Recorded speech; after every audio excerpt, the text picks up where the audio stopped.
Hello students, आप सबको अपने एनसीईआरटी साइंस चैनल में स्वागत करती हूँ। आज हम जीव विज्ञान के विभिन्न परीक्षाओं में पूछे गए प्रश्न लेकर आए हैं। यह प्रीवियस ईयर क्वेश्चन आने वाले बीपीएससी 4 या अन्य टीचिंग एग्जाम के लिए काफ़ी महत्वपूर्ण है। जैसे कि आप लोग देख रहे हैं कि ये जीव विज्ञान है, विभिन्न परीक्षाओं में पूछे गए प्रश्नों का संकलन, यानी आने वाले जितना भी चाहे बीपीएससी टीआरई 4 हो या भी अन्य टीचिंग एग्जाम में पूछे गए प्रश्न का संकलन है। ये आप लोग के लिए काफ़ी इम्पोर्टेंट है। चलिए शुरू करते हैं आज की क्लास। इसका 107 क्वेश्चन है जो कि हम 2 पार्ट में देखेंगे। आज पार्ट 1 देखेंगे लगभग 50 क्वेश्चन, फिर पार्ट 2 में बाकी का क्वेश्चन देखेंगे। क्वेश्चन नंबर 1, किस रक्त वर्ग के व्यक्ति सर्वदाता यानी यूनिवर्सल डोनर कहलाते हैं? यूनिवर्सल डोनर मीन्स सभी को दे सकता है। वैसे कौन सा ग्रुप है? जैसे ब्लड ग्रुप 4 प्रकार के होते हैं, ए, बी और ए बी और ओ। तो इसमें से ओ जो है वो सर्वदाता कहलाता है, यानी ये जो है सभी को दे सकता है। वही अगर ए बी का बात करें तो ए बी जो है सर्वग्राही कहते हैं, मीन्स ए बी जो है सभी ग्रुपों से ले सकता है। क्योंकि ए में जो है वो कोई एंटीजन नहीं पाया जाता है, इसलिए ये सभी को दे सकता है। और ए बी में कोई एंटीबॉडी नहीं पाया जाता है, इसलिए ये सभी से ले सकता है। तो इसका एक कैंसर हो जाएगा सी। फिर दूसरा है, संतरे किसके प्रबल स्रोत है? कार्बोहाइड्रेट, प्रोटीन, वसा, विटामिन। तो कार्बोहाइड्रेट, प्रोटीन, वसा ये जो है वो भोजन के घटक है, पोषक घटक। लेकिन विटामिन जो है, विटामिन सी जो है संतरे यानी खट्टे पदार्थ में पाया जाता है, जैसे नींबू, आंवला, संतरे। तो यहाँ ऑप्शन के अकॉर्डिंग इसका हो जाएगा विटामिन। संतरे किसके प्रबल है? तो विटामिन। वही विटामिन सी के यदि अत्यधिक प्रबल की बात की जाए तो आंवला में सबसे अधिक विटामिन सी पाया जाता है। फिर क्वेश्चन नंबर 3, कि पालक के पत्ते किसके प्रबल स्रोत है? तो पालक के पत्ते का प्रबल स्रोत हो जाएगा आयरन। कि विटामिन ए, तो विटामिन ए जिसे रतौंधी होता है, केरोटीन गाजर में पाया जाता है। विटामिन ई जनन क्षमता को प्रभावित करता है, जनन क्षमता को। तो इसका आंसर हो जाएगा आयरन। और वही ये सबसे अधिक आयरन किस में पाया जाएगा? तो उसका आंसर हो जाएगा मेथी। तो पालक के पत्ते में क्या पाए जाते हैं? आयरन। जो आयरन क्या करते हैं? ये रक्त में हीमोग्लोबिन के निर्माण में सहायता करते हैं। फिर हवा से परागकण को कहते हैं, यानी परागकण क्या है? जब परागकोश से परागकण निकलकर अंडक के वर्तिकाग्र पर पहुंचता है, यानी स्टिग्मा पर परागकण पहुंचता है, तो उसको क्या कहते हैं? परागन कहते हैं। तो परागन की मतलब हवा से जो होता है उसको वायु परागन, नाम से ही पता चलता है। वायु हवा से परागन को वायु परागन कहते हैं। कीट से परागन को कीट परागन कहते हैं। वही पक्षी से पक्षी परागन कहते हैं। जल से परागन को जल परागन यानी हाइड्रोफिली कहते हैं। कीट को भी एंटोमोफिली कहते हैं, कीट परागन या एंटोमोफिली।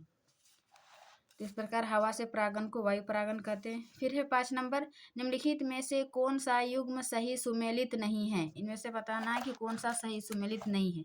जैसे चंदन काष्ठ पौधा, यानी चंदन लकड़ी का पौधा जो वो क्या है? आंशिक मूल परजीवी। या फिर कसकूटा जो है वो परजीवी है। नेफेंथिस जो है वो मांसाहारी है। छत्रक सौपोषी है। छत्रक यानी कवक जिसको बोलते हैं।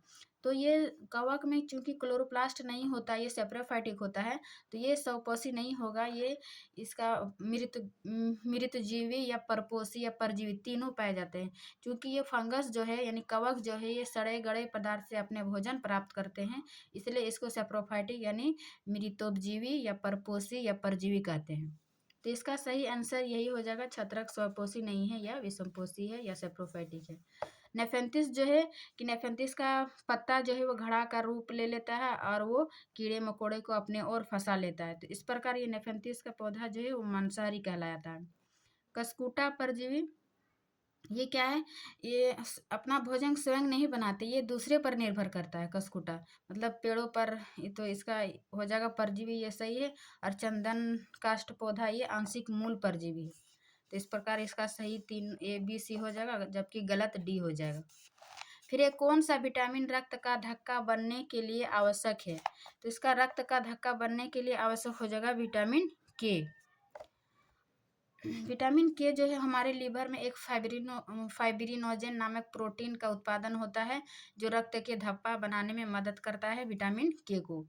वही हमारे शरीर में जो रक्त है उसको जमने से कौन रखता है? यदि हमारे शरीर में भी रक्त है वो क्यों नहीं जमता है? तो हमारे लीवर में ही एक मतलब यकृत में ही एक हिपेरिन नामक प्रोटीन का उत्पादन होता है जो हमारे शरीर के अंदर जो है रक्त को जमने से रोकता है। तो इसका आंसर हो जाएगा के। विटामिन ए की कमी से जो रोतन थी, विटामिन डी के कमी से जो कैल्सीफोरल या रिकेट्स वगैरह होता है, विटामिन सी से स्कर्वी। फिर है सूची क्वेश्चन नंबर 7, सूची 1 और सूची 2 को सुमेलित कीजिए तथा नीचे दिए गए कूट से ही सही उत्तर चुनिए। जैसे कि एड्रेलिन दिया हुआ है, मतलब हार्मोन दिया हुआ है एस्ट्रोजन, इंसुलिन, फेमामेंस। इसका क्या कार्य है? एड्रेलिन का जैसे कार्य है ये मतलब ये गुस्सा और डर को कंट्रोल करता है। एड्रेलिन हार्मोन जो है वो एड्रेलिन ग्रंथि में से स्रावित होता है। इस हार्मोन को लड़ो या उड़ो हार्मोन भी कहा जाता है। वही एस्ट्रोजन क्या है? ये मतलब फीमेल हार्मोन। एस्ट्रोजन और प्रोजेस्टेरोन क्या है? मादा हार्मोन। ये क्या करते हैं? क्योंकि ये महिला में पाई जाती है तो इसका बी का 3 हो जाएगा। फिर इंसुलिन क्या है? इंसुलिन ये रक्त में जो ग्लूकोज होता है उसके स्तर को, रक्त में ग्लूकोज के स्तर को नियंत्रित करता है। तो इंसुलिन का हो जाएगा ग्लूकोज। फेरामेंस जो है वो साथ ही आकर्षित करना गंध ग्रहण शक्ति के माध्यम से। इस प्रकार इसका आंसर हो जाएगा 1, 3 और 4 और 2, यानी 7 का सी आंसर हो जाएगा। एड्रेनलिन ग्रंथि गुस्सा कंट्रोल करता है, एस्ट्रोजन महिलाओं में पाया जाता है, इंसुलिन ग्लूकोज और फेमामेन साथ ही आकर्षित करना, गंध ग्रहण करना शक्ति के माध्यम से। फिर 8 नंबर, मानव शरीर में कौन सी ग्रंथि वृद्धि का उत्पादन करता है? तो वृद्धि हार्मोन जिसको पिट्यूटरी ग्रंथि, यानी वृद्धि हार्मोन को ही पिट्यूटरी ग्रंथि करते हैं। इससे क्या होता है कि या तो अत्यधिक वृद्धि हो जाती है जिसके कारण अत्यधिक लंबा और या फिर बौनापन हो जाता है, यानी लंबाई में कमी। तो वृद्धि हार्मोन को पिट्यूटरी ग्रंथि कहते हैं। इसे मास्टर ग्रंथि भी कहते हैं क्योंकि ये जितने भी तरह के अंतःस्रावी ग्रंथि जो है उसको कंट्रोल करता है, इसलिए इसको पिट्यूटरी ग्रंथि को मास्टर ग्रंथि कहते हैं। और अधिवृक्क ग्रंथि जो अधिवृक्क ग्रंथि से निकलती है, थायराइड ग्रंथि से निकलती है जिसके कमी से घेंगा रोग वगैरह हो जाता है। अग्नाशय से जो अग्नाशय रस निकलता है। फिर क्वेश्चन नंबर 9, मानव प्रजनन में निषेचन आरंभ करने में महत्वपूर्ण भूमिका निभाने वाला पदार्थ फर्टिलाइजर का स्रावन कहाँ से होता है? तो इसका आंसर हो जाएगा परिपक्व अंडा। परिपक्व अंडा मतलब मादा प्रजनन निषेचन से शुरुआती में जो ये महत्वपूर्ण भूमिका निभाता है जो परिपक्व अंडा होता है, तो इसका आंसर हो जाएगा परिपक्व अंडा। फिर है क्वेश्चन नंबर 10 कि मानव शरीर में पेशियों के हड्डियों से जोड़ने वाली संरचना को क्या कहते हैं? तो इसका आंसर हो जाएगा टेंडन। जैसे मांसपेशियों को हड्डी से जो जोड़ता है उसको टेंडम कहते हैं। वही अगर अस्थि और अस्थि को अस्थि से जोड़ने वाले को लिगामेंट यानी अस्थि मंजक कहते हैं। कार्टिलेज क्या है? उपास्थि जो हड्डियों से कमजोर होती है, हड्डियों से कमजोर लचीला होता है, जैसे हमारे कान की हड्डी, नाक की हड्डी, ये सब क्या है? उपास्थि है, लचीलापन है। वही सार्कोमेरियम जो है वो ये मांसपेशियों की मूल इकाई है जो संकुचन के लिए जिम्मेवार होता है, सार्कोमेयर। तो इसका 10 का हो जाएगा पेशियों को हड्डियों से जोड़ने वाली संरचना को टेंडम कहते हैं, यानी कंट्रा। फिर आगे देखते हैं क्वेश्चन नंबर 11, किसमें केंद्रक झिल्ली नहीं होती है? किसमें केंद्रक झिल्ली नहीं होती है? तो इसका आंसर हो जाएगा मुनेरा में जो है केंद्रक कोशिका केंद्रक नहीं पाई जाती क्योंकि ये प्रोकैरियोट सेल का टाइप है जिसमें केंद्रक नहीं पाए जाते। वही स्लाइड मोड फंगस प्रोटिस्टा जो है ये प्रोकैरियोट्स का है जिसमें मतलब स्पष्ट केंद्रक पाई जाती है। तो इसका आंसर हो जाएगा मुनेरा में मतलब बैक्टीरिया वगैरह ये सब आ जाते हैं। फिर ये मानव शरीर में पित्त का क्या कार्य है? पित्त क्या करता है? पित्त रस स्रावित करता है, जो कि पित्ताशय में जमा होता है। तो ये पित्तरस का कार्य है कि वसा के पाचन के लिए पायसीकरण और वसा में विलय होने वाले विटामिनों का अवशोषण। वसा के पायसीकरण मतलब वसा को छोटे छोटे अणुओं में तोड़ना, ये क्या है? पायसीकरण। तो वसा के पाचन के लिए सबसे पहले वसा को तोड़ता है यानी पायसीकरण करता है। फिर उस वसा के विलय में होने वाले जो भी मतलब वसा में जो भी घुला हुआ रहता है विटामिन, उसका अवशोषण करना, ये पित्तरस का कार्य है। तो इसका आंसर हो जाएगा 12 का डी। फिर निम्नलिखित में से कौन आनुवांशिक है? आनुवांशिक क्या है? जीन, जो कि डीएनए की एक छोटी इकाई है जिसको जीन कहते हैं। डीएनए, आरएनए, ये राइबोसोमल आरएनए में पाए जाते हैं। इस प्रकार 13 का आंसर हो जाएगा ए। फिर है 14 नंबर, पाचन तंत्र का कौन सा भाग एचसीएल स्रावित करता है? पाचन तंत्र का कौन सा भाग एचसीएल स्रावित करता है? तो इसका आंसर हो जाएगा आमाशय। आमाशय के भीतरी दीवार में जो है भीतरी दीवार से आमाशय रस निकलता है, और भी इसके साथ पेप्सिन है, रेनिन है, हाइड्रोक्लोरिक जठर रस। आमाशय की भीतरी दीवार में जठर ग्रंथि पाई जाती है, उसी में जठर रस स्रावित होते हैं, और जठर रस में ही पाचक एंजाइम होता है। हाइड्रोक्लोरिक पेप्सिन, रेनिन, ये सब आमाशय के जठर रस में ही पाए जाते हैं। तो इसका आंसर हो जाएगा डी नंबर। फिर ये ओमेगा 3, ओमेगा 3 एक वर्ग है। ओमेगा 3 क्या है? ये एक वसी अम्ल है। वसी अम्ल मतलब ओमेगा 3 एक वसी अम्ल है। फिर तो विटामिन, हार्मोन, विषाणु इसका अलग अलग हो जाएगा। तो इसका आंसर 15 का हो जाएगा 3 ए। कौन सा अम्ल हमारे शरीर में पाचन क्रिया में सहायक है? तो अभी हम देखें कि आमाशय की जो जठर ग्रंथि से जठर रस निकले, उसमें क्या पाया जाता है? HCl और पेप्सिन, रेनिन, ये सब। तो हमारे शरीर में पाचन क्रिया में ये हाइड्रोक्लोरिक अम्ल बहुत अहम भूमिका निभाती है, क्योंकि ये जो है ये हाइड्रोक्लोरिक अम्ल जो है ये एंजाइम की क्रिया को तीव्र कर देता है और हमारे पाचन में सहायता करता है। तो इस प्रकार इसका आंसर हो जाएगा HCl यानी हाइड्रोक्लोरिक अम्ल।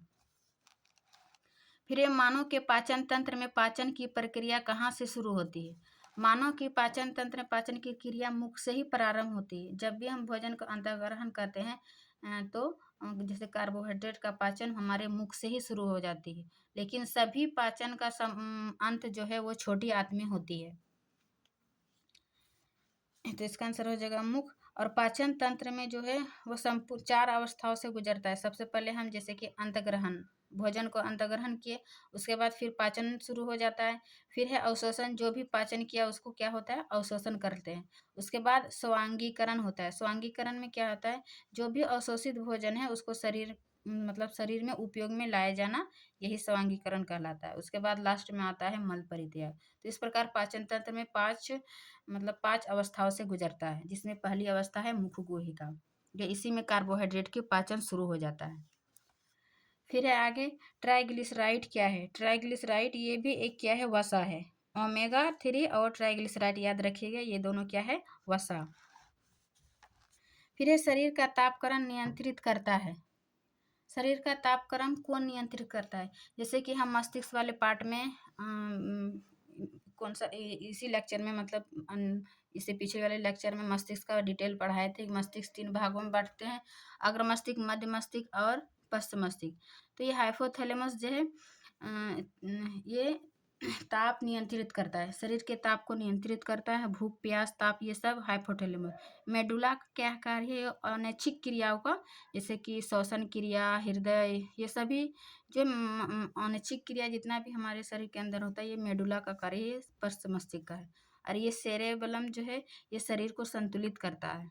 और थैलेमस जो है शरीर को ठंडा गर्म के को नियंत्रित करता है। ये पश्च मस्तिष्क का भाग है सेरेबेलम। फिर हम देखते हैं कि मानव शरीर में होता है, मानव शरीर में मतलब पानी लगभग कितना होता है? क्योंकि 70% इस मानव शरीर में पानी जो है महत्वपूर्ण घटक होता है, इसलिए पानी हमारे शरीर में लगभग 70% पाया जाता है। तो इसका आंसर हो जाएगा 20 का ए। फिर कोशिका का शक्ति स्रोत होता है, मतलब शक्ति को कोशिका का पावर हाउस किसको कहते हैं? तो इसका आंसर हो जाएगा माइटोकॉन्ड्रिया, क्योंकि माइटोकॉन्ड्रिया में ही इसको श्वसन क्रिया होती है, इसलिए इसको पावर हाउस कहते हैं। और वही राइबोसोम को क्या कहते हैं, प्रोटीन की फैक्ट्री कहते हैं, कि यहाँ प्रोटीन का निर्माण होता है।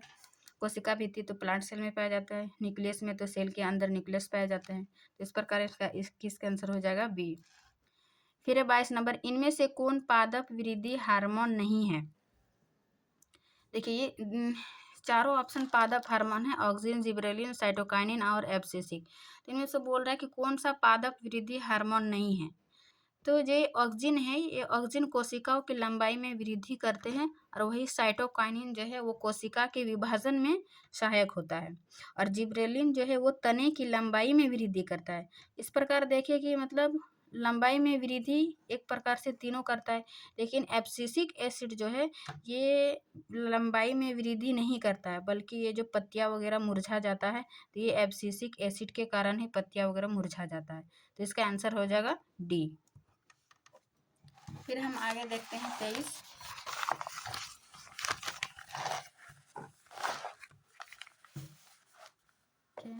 माता के गर्भ में भ्रूण को पोषण किसके माध्यम से मिलता है। तो इसका आंसर हो जाएगा प्लेसेंटा। माता के गर्भ से जो भ्रूण को पोषण, न्यूट्रिशन, जल वगैरह सब क्या किससे मिलता है, प्लेसेंटा से। और गर्भाशय, फ्लोपियन ट्यूब, नलिका, ग्रीवा, ये सब मादा का पार्ट है। फ्लोपियन ट्यूब में फर्टिलाइजेशन की क्रिया होती है। अमीबा किससे भोजन ग्रहण करता है। 24 नंबर, तो अमीबा भोजन ग्रहण करने को ये कुटपाट कहते हैं, जिसको सीडोपोडिया कहते हैं। अमीबा मतलब इसके आकार अनियमित होती है, ये अपने खाद्य धानी से खाद्य जल को ग्रहण करके ये कुटपाट की सहायता से भोजन ग्रहण कर लेते हैं। तो इसका आंसर हो जाएगा 24 का ए। फिर है 25, डीएनए किसमें पाया जाता है। डीएनए जो है वो केंद्रक में पाई जाती है। इसका आंसर हो जाएगा 25 का बी, डीएनए केंद्रक में पाई जाती है। फिर ये दांत के निर्माण में निम्न में से किस तत्व की सर्वाधिक भूमिका है। दांत में तो वैसे कैल्शियम फास्फेट तथा कैल्शियम कार्बोनेट होता है, लेकिन यहाँ ऑप्शन के अकॉर्डिंग कि निर्माण में निम्न में से किस तत्व की सर्वाधिक भूमिका है, तो इसका आंसर हो जाएगा कैल्शियम। फिर निम्न में से टैग पॉलीमेरेज एंजाइम का स्रावन करते हैं। मीन्स इनमें से कौन टैग पॉलीमेरेज एंजाइम का स्रावन कौन करता है। तो इसका आंसर हो जाएगा इस्चेरिया कोलाई, यानी ई कोलाई बैक्टीरिया।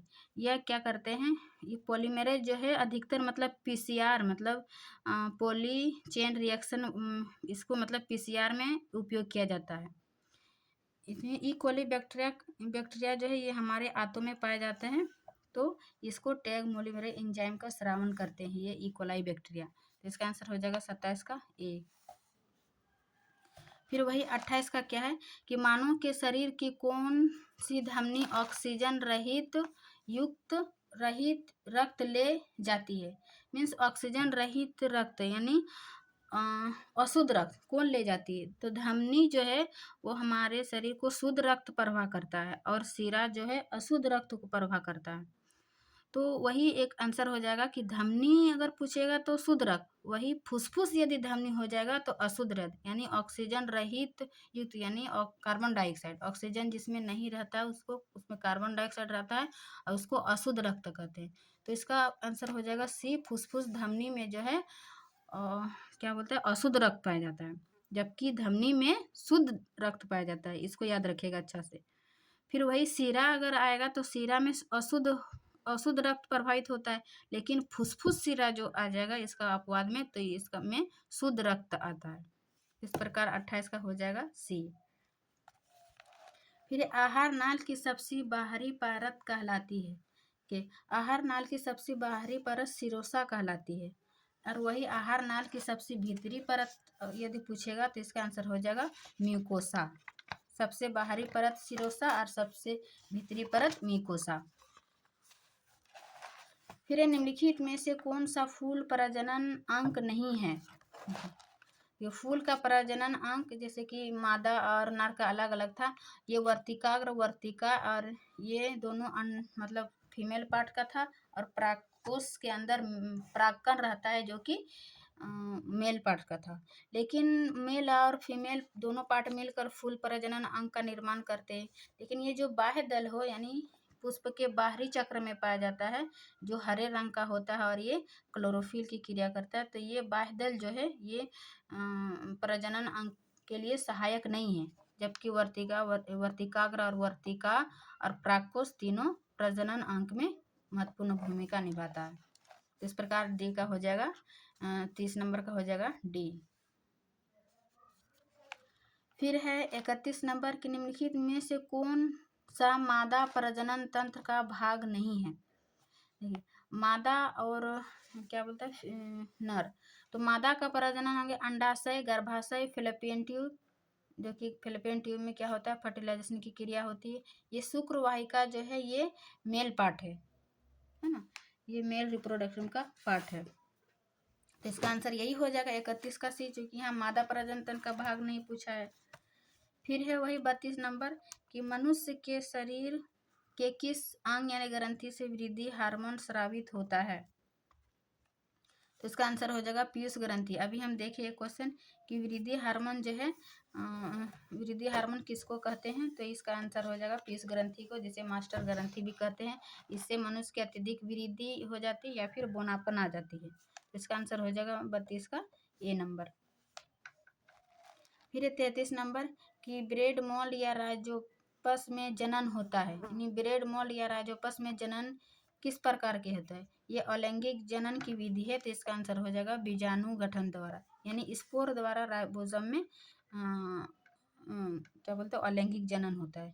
और ये किस में पाए जाते हैं, ये मतलब रोटी वगैरह ये सब में बहुत जल्दी से ब्रेड मोल्ड राइबोसोम बीजाणु द्वारा स्पोर करके बहुत सारे फंगस का निर्माण कर देते हैं। तो इसका आंसर हो जाएगा बीजाणु गठन द्वारा। फिर क्वेश्चन नंबर 34 कि निम्नलिखित में से कौन सा विकल्प समरूपी अंगों का उदाहरण नहीं है। समरूप और एक होता है समजात, ये दोनों में अंतर अच्छे से समझ लीजिए। समरूप क्या है, देखिए रूप यानी उसका जो संरचना और उसका जो संरचना है वो भिन्न होगा, लेकिन उसका तरह देखने में समान होगा। कार्य और देखने में जो है वो समान होगा, लेकिन उसकी संरचना भिन्न होगा। जैसे कि पक्षी के पंख, कीट के पंख, ये सब क्या है देखने में समान लग रहा है, समान कार्य कर रहा है, सब उड़ने का कार्य कर रहा है, लेकिन उसकी जो संरचना है वो भिन्न भिन्न है। और वही समजात अगर पूछेगा तो उसकी मतलब आधारभूत संरचना सेम होती है, बराबर होती है, लेकिन उसका कार्य अलग अलग होता है। जैसे कि पक्षी के पंख जो है और घोड़े के अग्रपाद, ये क्या है समजात है, यानी उसके आधारभूत संरचना एक है, लेकिन दोनों का कार्य अलग अलग है। पक्षी उड़ने का कार्य करता है, घोड़े अपना चलने का कार्य करता है। जैसे मनुष्य का भुजा हो गया और गाय के अग्रपाद, तो संरचना सेम है लेकिन उसका कार्य अलग अलग है। तो यह ऑप्शन से देखिए चमगादड़ के पंख, कीट के पंख, पक्षी के पंख, ये तीनों के क्या है कार्य समान है, लेकिन इसके संरचनात्मक अलग अलग है। तो इस समरूपी अंग का उदाहरण नहीं है, तो इसका हो जाएगा बंदर के हाथ। फिर 35 नंबर देखते हैं कि मानव शरीर में गुब्बारे नुमा संरचना, जिन्हें डैश कहा जाता है, श्वसन के दौरान गैसीय आदान प्रदान के लिए सतह प्रदान करती है, कौन सा है। तो ये हमारी फेफड़े में पाया जाता है एल्वियोली, जो कि फेफड़े की सबसे छोटी इकाई कहलाती है। ये गुब्बारे नुमा संरचना होती है जिसको एल्वियोली कहते हैं, जो मतलब ये श्वसन का प्राथमिक है, जो कि प्राथमिक स्थल है, जो कि गैसों का आदान प्रदान के लिए महत्वपूर्ण भूमिका निभाते हैं। तो 35 का हो जाएगा सी। वही 36 हम देखें कि फंगस यानी कवक की कोशिका भित्ति मुख्य अवयव है, यानी कवक की कोशिका भित्ति किसकी बनी होती है। तो इसका आंसर हो जाएगा काइटिन। कवक की कोशिका भित्ति काइटिन की बनी होती है।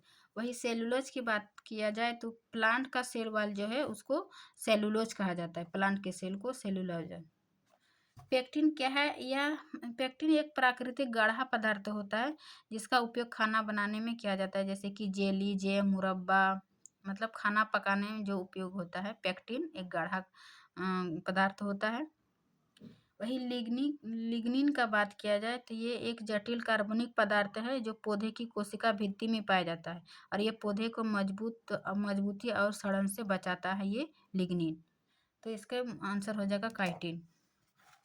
फिर हम देखते हैं 37 नंबर क्या है। ग्लूकोज ग्लूकोज का एक अणु एंजाइम उत्प्रेरक श्रृंखलाओं की अभिक्रियाओं द्वारा पायरुविक अम्ल के दो अणुओं में टूट जाता है। इस प्रक्रिया को क्या कहते हैं? जैसे कि ग्लूकोज एक अणु एंजाइम है, ये पायरुविक अम्ल में टूट जाता है। इस प्रक्रिया को ग्लाइकोलाइसिस क्रिया कहते हैं। और ये कोश मतलब कहाँ पर होती है, इसका आंसर पूछता है। ये प्रायः इस टाइप का क्वेश्चन घुमा फिरा के पूछ दिया जाता है कि पायरुविक अम्ल कहाँ पर होती है। ग्लूकोज का विखंडन पायरुविक अम्ल में कोशिका के कौन सा पार्ट में होता है? तो इसका हो जाएगा कोशिका दरों में, और ये ऑक्सीजन की अनुपस्थिति में होता है।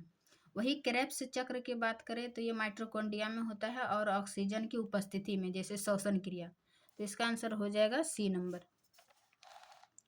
फिर है भ्रूण और गर्भाशय के बीच संवहनी संपर्क बनाने वाली संरचना को क्या कहते हैं? जैसे अभी हम देखे प्लेसेंटा, एक क्वेश्चन था कि भ्रूण को पोषण किस में मिलता है, तो प्लेसेंटा आते हैं। तो ये भ्रूण और गर्भाशय के बीच जो है वो संवहनी संपर्क बनाते हैं, यानी भोजन को पहुंचाता है। जितना भी पोषण पदार्थ है सब प्लेसेंटा के माध्यम से भ्रूण को पहुंचाने का कार्य करता है।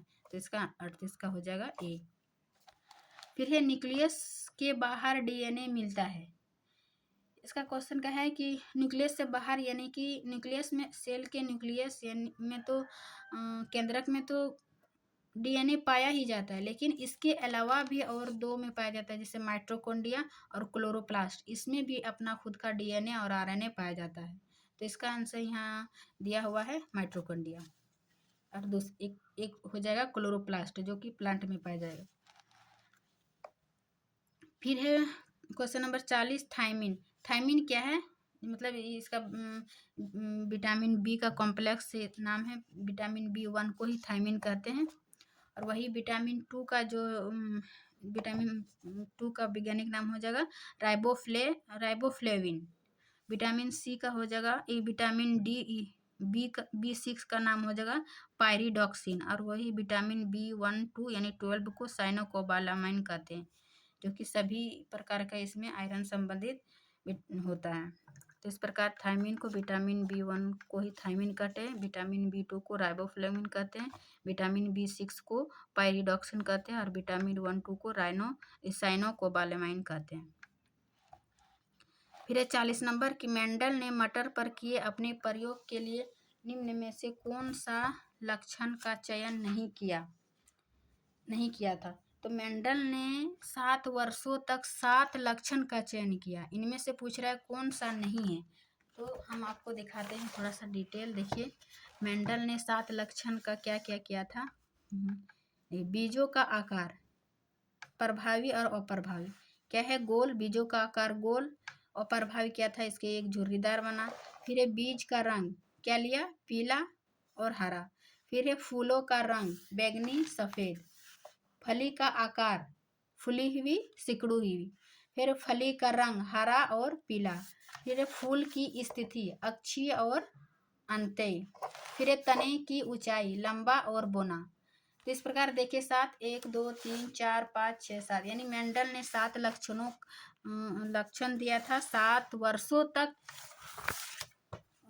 उस पर शोध किया। इसमें से पूछ रहा है कि कौन सा नहीं है, तो फूलों की स्थिति इसका नहीं है, जबकि बीज का रंग हरा, बीज का रंग क्या था? पीला हरा। फूल का रंग भी हरा पीला, और फूलों की आकृति भी कैसी थी? लंबा और बोना। तो ये फूलों की स्थिति थी अक्षीय और अंत्य, लेकिन फूलों की आकृति नहीं थी। इसका आंसर हो जाएगा डी, 41 का डी। फूलों की स्थिति हम देखिए अक्षीय और अंत्य, फूलों का रंग, बीज का रंग, ये सब था। फूलों की आकृति नहीं थी, तो 41 का हो जाएगा डी। फिर है पादप में जाइलम उत्तरदायी है। जाइलम क्या करता है? ये संवहन होता है जिसमें जाइलम और फ्लोएम आता है। जाइलम जल के वहन के लिए जिम्मेवार है और भोजन के लिए फ्लोएम। तो पादप में जाइलम के लिए जल के लिए वहन के लिए जाइलम उत्तरदायी है। इसका आंसर हो जाएगा बी। फिर है 43 नंबर, डीएनए का क्रियात्मक इकाई क्या है? तो डीएनए का क्रियात्मक इकाई हो जाएगा जीन। गुणसूत्र जो है वो डीएनए एंड प्रोटीन के बने धागे जैसे संरचना जो होती है उसको गुणसूत्र कहते हैं, लेकिन डीएनए की क्रियात्मक इकाई हो जाएगा जीन। फिर है अमीबा भोजन का अंतग्रहण किसके द्वारा करता है? इसका हम अभी देखें, कुटपाट से यानी सीडोपोडिया से अमीबा अपना भोजन को ग्रहण करते हैं। अमीबा जो है एक कोशिकीय जीव जंतु है जो अपने शरीर को अनियमित आकार का होता है। फिर ये प्रोटीन किससे बना होता है? तो प्रोटीन किससे बना होता है, इसका आंसर हो जाएगा एमिनो एसिड। बहुत सारे एमिनो एसिड मिलकर प्रोटीन का निर्माण करता है। ओमेगा एसिड देखिए कि ये एक मतलब वसा है। फिर ये पौधे में जाइलम का क्या कार्य है? अभी हम देखें पौधे में जाइलम का क्या कार्य है। ये जल का परिवहन करना, फिर भोजन का परिवहन करना, ये फ्लोएम का कार्य था। फिर ईस्ट का उपयोग सबसे ज़्यादा किस में होता है? ईस्ट का उपयोग जो है वो इसका उपयोग एथाइल एल्कोहल में किया जाता है, क्योंकि एथाइल एल्कोहल जो है वो शराब के निर्माण में इसका महत्वपूर्ण भूमिका आता है, शराब बनाने में। ये ग्लूकोज का जो है वो किण्वन प्रक्रिया से यानी ऑक्सीजन की अनुपस्थिति में ये इथाइल एल्कोहल बनाता है और फिर इसको शराब के निर्माण में उपयोग किया जाता है। तो ईस्ट का उपयोग सबसे ज़्यादा किस में होता है? इथाइल एल्कोहल बनाने में। फिर प्रोटीन का पाचन कहाँ से शुरू होता है? तो इसका आंसर हो जाएगा अमाशय। एक क्वेश्चन हम देखें कि कार्बोहाइड्रेट का पाचन कहाँ से शुरू होता है? तो मुख गुहिका से। जैसे ही हम भोजन ग्रहण करते वहीं से कार्बोहाइड्रेट का पाचन हो जाता है और प्रोटीन का पाचन अमाशय से शुरू होता है। फिर है क्वेश्चन नंबर 49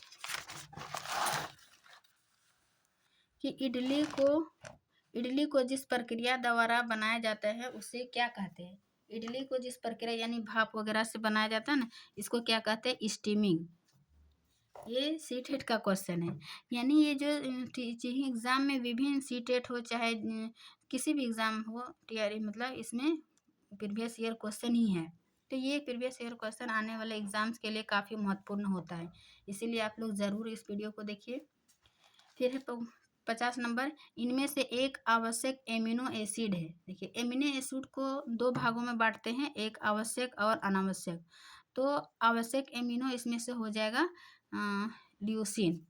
देखिए हम आपको एक क्या बोलते हैं, एक आवश्यक एमिनो एक चार्ट देते हैं, आवश्यक एमिनो और अनावश्यक, अनिवार्य जिसको अनिवार्य एमिनो कहते हैं और अनिवार्य एमिनो एसिड। तो इनमें से इम्पोर्टेंट जैसे एक याद कीजिएगा कि अनिवार्य एमिनो एसिड यानी आवश्यक एमिनो अम्ल क्या है, तो ये याद हो जाएगा तो ऑटोमेटिक ऑप्शन को मतलब एलिमिनेट कर पाइएगा कि ये अनावश्यक है। जैसे कि arginine, histidine, isoleucine, leucine, lysine, methionine, phenyl alanine, threonine, valine, tryptophan, ये सब क्या है? आवश्यक एमिनो एसिड है। तो आवश्यक एमिनो एसिड को एक दो बार पढ़ लीजिएगा तो अनावश्यक एमिनो एसिड याद हो जाएगा।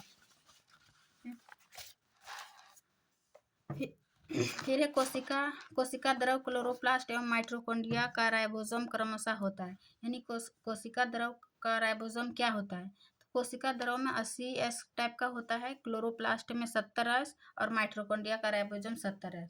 तो 80 70 70 इसका 51 का हो जाएगा बी।